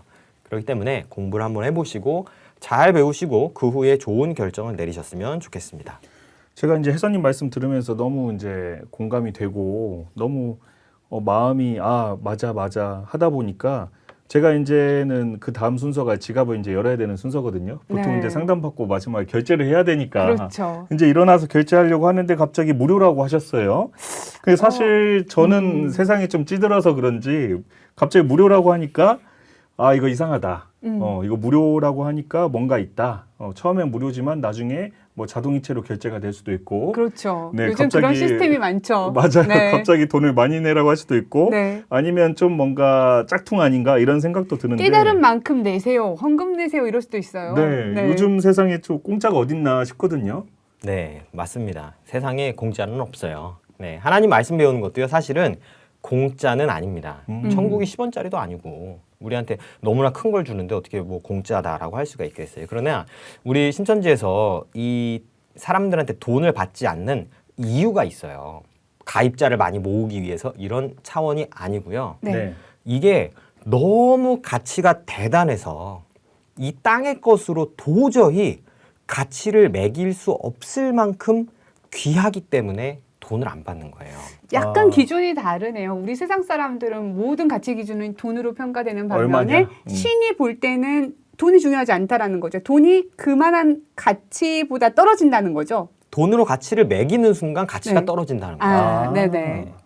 예를 들면 돈을 받지 않는다라고 해서 가치가 없는 게 아니고 상상할 수 없는 가치가 있는 것들이 세상에 많이 있어요. 한 가지만 얘기해 보자면 우리가 하늘에서 내리는 비가 있죠. 네. 비에다가 요금을 받나요? 안 받죠. 수도세 안 받죠. 네, 요즘 네. 사실 가뭄 때문에 전 세계인들이 힘들어하잖아요. 그렇잖아요. 우리 한국도 근데 하늘에서 마찬가지고. 비 내린다고 우리가 하늘에다가 요금 내는 거 아니지 않습니까? 네. 그죠? 그러나 그렇다고 해서 이 비가 가치가 없는 게 아니잖아요. 그렇죠. 모든 사람들에게 생명을 주고 네. 그렇잖아요. 농부들이 농사 짓고 또 먹고 사는 데 있어서 상상할 수 없는 큰 가치가 있거든요. 그렇죠. 네. 생명의 가치죠. 그러나 이건 도저히 값을 매길 수가 없어요. 또 한 가지 더 예를 들어보자면 공기입니다. 공기. 공기. 우리가 숨 쉬고 사는데 돈 내나요? 아니요. 안 아니잖아요. 내죠. 그렇다고 해서 이 공기가 가치가 없는 건 아니거든요. 그렇죠. 그죠? 그래서 우리가 자본주의 사회를 살아가다 보니까 가치가 있는 건 다 돈으로 매겨진다라는 생각을 하며 살아가지만 이처럼 어마어마한 가치가 있지만 돈으로 가치를 매길 수 없는 것들도 존재한다는 거예요. 네. 그런 것처럼 하나님의 말씀도 마찬가지입니다. 그래서 자본주의 세상의 기준으로 봤을 땐 무료 이상의 사기 이런 거 아니야? 라고 볼 수 있지만 그렇게 보지 마시고 생명이라는 가치 또 창조주이신 하나님이라는 분으로 봤을 때는 내가 너희에게 공기를 줬는데 내가 너희에게 생명을 줬는데 내가 너희에게 돈 내라고 했느냐? 맞잖아요. 그런 것처럼 내가 너희에게 생명의 말씀을 주는데 너희 나에게 돈 내라 이렇게 보시겠습니까? 그렇지 않다는 거예요. 이것은 하늘로부터 오는 것이죠. 네, 그래서 우리가 이제 물론 이것이 이 땅에서 우리가 뭐 시온 선교센터, 교육센터도 운영하고 사람들과 함께 일을 해 나가면서 이 땅에서 만들어 가야 되기 때문에 그런 데서 벌어지는 뭐 비용이나 이런 것들은 존재할 수 있죠. 또 많은 사람들이 와서 노력도 해야 되고 봉사도 네. 해야 되고 그런 것들은 깨달은 사람들의 봉사와 노력을 통해서 함께 만들어 나가는 거죠. 네. 그렇기 때문에 이것은 너무나 가치가 있어서 사람들에게 가치를 매기지 못하고 무료로서 알려드리고 있다. 이렇게 말씀드릴 수가 있습니다. 뭐 보험이나 투자할 때 일단 들어가는 비용을 모두 따지잖아요. 그래서 그 비용보다 수익이 훨씬 더 많이 발생한다라는 확신이 들면은 그때 투자를 하는 것인데 일단 성경 뭐 공부는 투자 비용이 없습니다. 가장 그렇죠. 부담될 수 있는 교육비가 없고 온라인으로 수업을 요즘은 하잖아요. 그러면 집에서 사용하는 인터넷 비용 정도? 네. 네. 그 정도는 뭐 저기 원래 성경 공부를 내는 하지 거니까. 않더라도 그냥 할 수 있는 건데 시간 투자는 있어요. 시간은 써야 된다. 네, 시간은 써야 된다. 그러면 시간 하루에 어느 정도 투자가 되는 걸까요? 네, 공부 처음 하실 때는 한 8개월 정도, 그 정도는 일주일에 딱 4번, 일주일에 4번. 요새는 뭐 3번 하는 경우도 있는데 일주일에 4번. 정규 코스를 얘기 드리는 거예요. 네. 하루에 2시간에서 뭐 복습을 내가 좀 부족해서 복습을 하면 한 3시간 정도씩 시간 내신다고 보면 돼요. 그럼 일주일이면 한 10시간 정도 일주일에 내외가 10시간. 네. 요새는 그래서 이제 직장인이나 뭐 이런 분들은 굉장히 좀 많이 바쁘고 시간이 어렵기 때문에 뭐 이런 분들 같은 경우는 주 2회 또는 주 3회 이런 반들도 많이 운영이 되고 있거든요. 그러면 절반이 되겠죠. 네. 그런데 우리가 세상에서 자격증 공부 같은 거를 한번 해보면요. 네. 그 자격증 공부하는데도요. 어마어마한 시간이 사실 소요가 돼요. 맞아요. 1년씩 걸리는 것도 있습니다. 그렇죠. 네. 1년 해도 막 탈락하고 난리 나는 것들이 굉장히 많거든요. 맞아요. 네. 공부도 굉장히 어렵고. 근데 요 정도 시간을 내면은 세상이 아니고 하나님의 나라 천국의 자격증을 딸 수 있다라고 한다면 이 정도는 도전해 볼 만한 시간이다라고 볼 수 있겠죠. 네, 제가 계산기를 좀 두들겨 보겠습니다. 아, 자, 공부 그냥- 문화 또 계산적이야. 네, 사실. 계산적입니다. 네. 자, 일주일에 최소 8시간으로 잡겠습니다. 한 달이면 32시간. 32시간을 8개월로 한다고 하면 256시간이고요. 그 시간당 5만 원의 강의료를 지급한다라고 할 때 1280만 원의 수업료를 내야 되는데 일단 수업료를 받지 않기 때문에 수익이 되는 거예요. 그리고 이 수업을 받은 후에 플러스 알파가 있어요. 일단 자존감이 높아진다. 그리고 사회생활을 하면서 자신감이 생긴다. 그리고 뭐 외적인 것보다는 또 약간 관점이 바뀌면서 내면에 신경을 쏟겠다고 하면 그동안 나를 꾸미기 위해 투자했던 의료 비용이나 네. 그 사회생활을 하면서 써야 됐던 그런 비용들을 좀 줄일 수가 있어요. 그러면 기본 수입 1,280만 원에 플러스 알파인데 이 알파는 좋은 직장 가서 급여 높아지고 저축 늘리고 건강해져서 의료비가 들어가지 않는다. 오, 괜찮은 것 같은데요, 지금? 계산해보니까? 너무 심하게 계산을 하셨어요. 계산을 하셨는데 네. 어쨌든 뭐 금액이 좀 복잡하긴 해도 뭐 손해는 안 본다 이거죠. 그렇죠. 그리고 또 궁금한 게 혹시 네. 성경에 그런 게 나와 있나요? 그 말씀 전해줄 때 돈을 얼마 받아라 아니면 받지 마라 이런 게 있을까요? 좀 궁금해지네요. 네, 성경에는 돈 없이 값 없이 와서 하나님의 양식을 받으라라는 말씀이 있거든요. 그래서 우리가 돈 없이 값 없이 하나님의 것이 증거되어지는 게 성경적인 겁니다.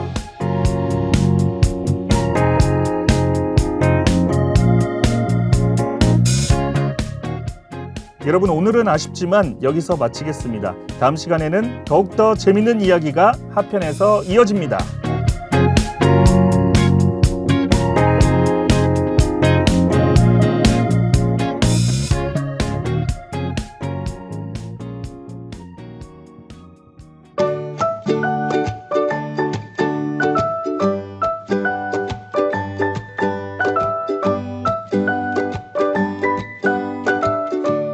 신천지 예수교회 온라인 세미나 끝난 줄 아셨죠? 구약 신약 장별 계시 증거 세미나로 새롭게 돌아왔습니다. 3월 31일부터 6월 27일까지 매주 월요일 목요일 오전 10시 신천지 예수교회 공식 유튜브에서 공개됩니다. 성경의 구약부터 신약까지 하나님께서 약속하시고 이루시는 놀라운 역사를 직접 확인하세요.